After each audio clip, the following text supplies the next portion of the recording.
haddaad wadaad kitaaba soo akhrisay tahay waxaad u baahantahay waana iyo wacdi inaad dhegaysato. haddaad oday tahay waxaad u baahantahay waana iyo wacdi inaad dhegaysato. dad dhallinyaro tahay waxaad u baahantahay waana iyo wacdi inaad dhegaysato. waayo qofka insaanka la yidhaahdo ayaa qummanida tooska ahi ku dhib tahay oo aan ka maarmin in wax la xasuusiyo. walidaalika buu nebigu calayhi salaatu wasalaam saxaabadiisa masaajidku ku wacdiyi jiray oo suuqu ku wacdiyi jiray oo xabaalaha dushoodu ku wacdiyi jiray oo meel kasta wacdigu uu ka socday. suuquu soo maray xadiiskii saxiixa ku yaallay. dabeetana suuqii wax lagu kala iibsanayay markuu marayay buu arkay orgi yaroo bakhtiyey. intuu nebigu dhegta qabtay, waa orgi yaroo dhukan dhaga yaryar, intuu qabtay buu wuxuu yidhi kan yaa dirham siistay?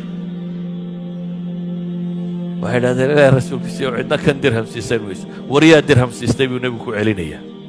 markay cidi juuqi weyday